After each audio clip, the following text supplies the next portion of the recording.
Another good idea from Cambridge. From a mountain called Jabal al-Sahaba in the north of Sudan, and it was from the archaic period. You look, it's the sign of hieroglyphic script, or the writing in hieroglyphic.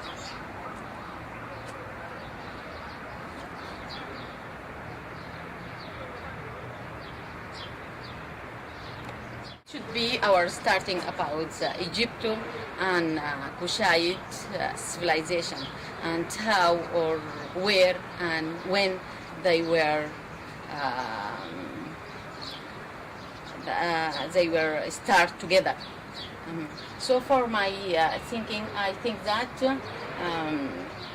the first king in archaic period, or the first king, first dynasty in Egypt was Na'arman. He was black man, and he was from the south, and he was united upper and lower Egypt. And when we look for the chronology of the Egyptian history, ancient Egyptian history, we always find that the starting, or the feature of the power civilization always started by the Southman, or Southern blood, or South Kushite blood. So also for the Middle Kingdom, the first king was Amenemhat the first. His mother also was a Kushite woman, or Sudanese woman. Also for the New Kingdom, Ikhnaton, or the Amenhotep the third, whom was a very strong king. His royal wife, also she was from Kush, and she was black. Also Nefertiti was black, and also from south of Egypt. So we can say that the civilization of Egypt and Sudan, they join together not for the features of the culture, but in their blood. We can start the names of the land of the ancient Sudan by Kush, because it was the first name for the south land, or the southern land under the Egypt, was mentioned in Middle Kingdom in the reign of Sesostris the first, and exactly in 18th year of his reign. And then the second name for Kush, or for ancient Sudanese, was Nubia, or before that Tanecher, which means the land of the god. Also this takes us to explain how this land was very important for the religions and for the ideology of the gods. And the third name was the Nubia, and this is recent than the two Kush and Nubia and Tanecher, and start from the 3rd century before Christianity. And until now we have tribes in the north called by this name. The last name, which is Sudan, I think it came from the Arabic word, which is Sud, which is mean the black people. And this is, I think, it was a comprehensive name, not only for the Kush land. It was the land extending from the Red Sea, from the east, up to Atlantic in the west, including Senegal and Mali, and so. And this is also take us to improve that Kush was the sample, or the symbol of the African man. Yeah. We choose, or we selected our objects to display it in our museum by the system of chronology of the history, and also from the prehistory, from the Neolithic up to the Islamic period. And also we choose it by the unique objects and the attractive objects.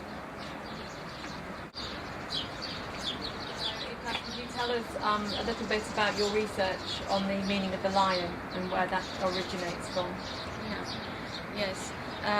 The lion, it was very important in the civilization of Kushite period, and I think it means for the Kushite people the power meaning, and also for the in the script of hieroglyphic it was used at the L, but this L was start only from the late period, which is we can say that late period start by the names of the Kushite kings, and also for the Merowi period, lion became very important more than Kush and 25th dynasty.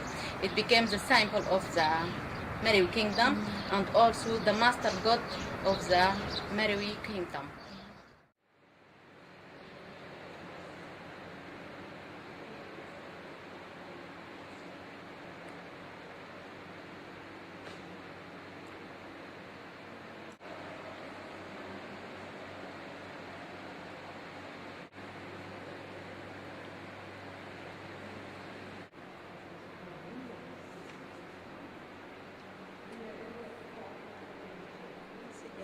Pottery from Neolithic period in Sudan. We have a special decoration. It's called the doti weave decoration. They use not in wheel but in handmade at that time. It's colored mainly it's black and some it is white. And how old is it, Samani? Maybe it is 4,000 BC. So it's very early. Yes, Yeah. it's very early. And most of it is from the side, from Shahinat, north of Khartoum, and many sites also in north of Sudan. Side. And is this some of the earliest pottery that we have Yes. from Sudan? Yes, Yes. it's what from Sudan. And do we know why they had the ostrich eggs? It may be for water or some liquids. So they're using it Yes, actually as a vessel. yes, because they have a hole In the top. Yes. Any pottery vessels in your collections? Yes. we Yes. have. Yeah. This is storeroom we have, but as you see, the showcase is not big enough to get this. And did you choose these because they're the best examples? It is best example and from the whole Sudan. So you're Yes, more because representative. history is big from Halfa until south of Sudan. You can find sites of history, and we want to cover all the sites from east, north, and south.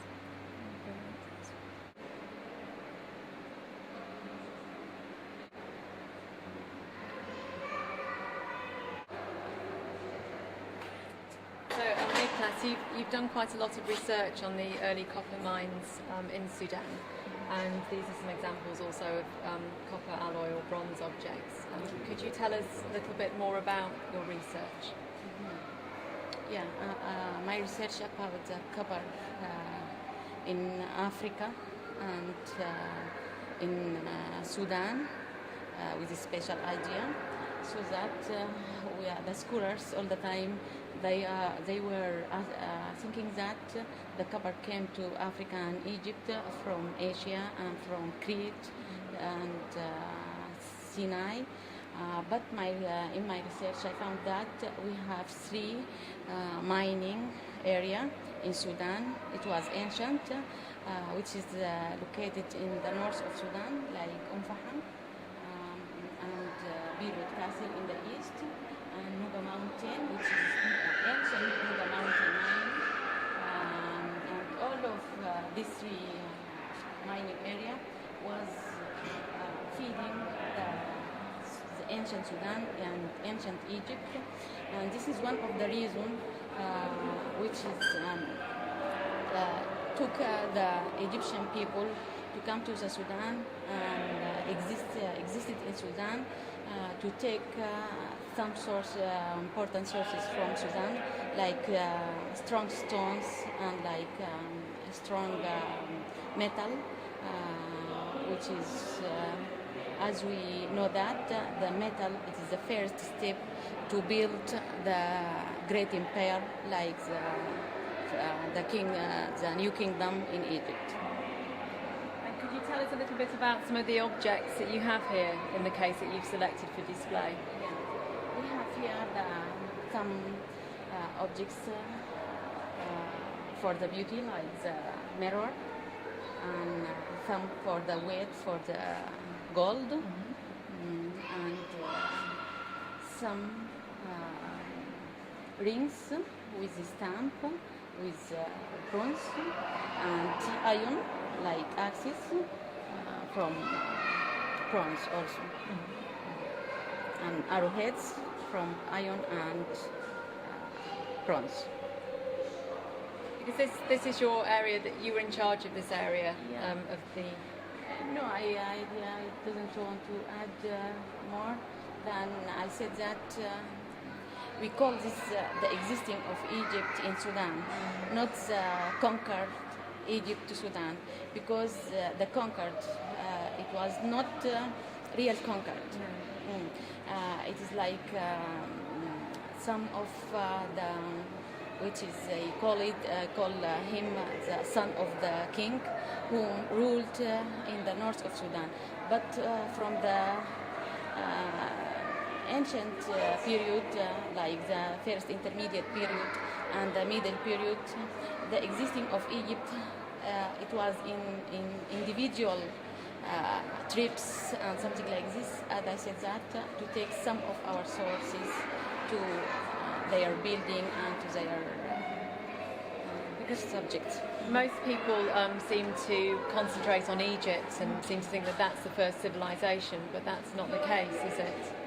Sudan was early and was also very important in ruling and continuing by itself. Yes, I think Sudan, it was the deep of the civilization of the Egypt.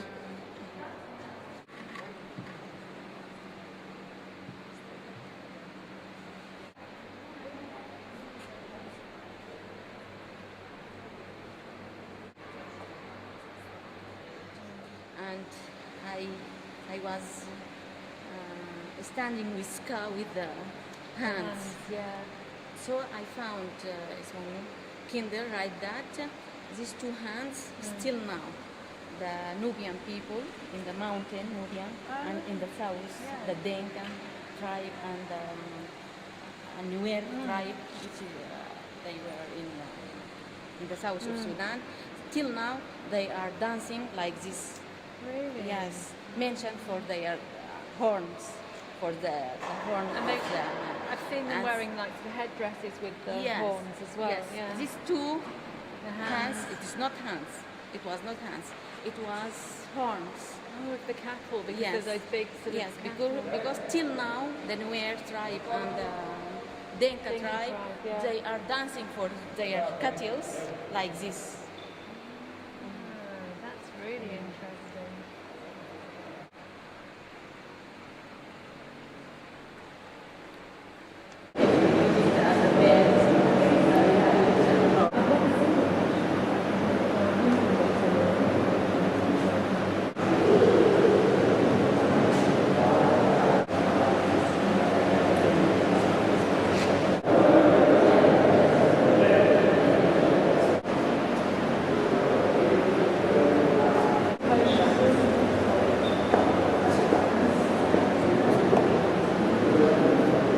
I've given it to the computer people with the pictures.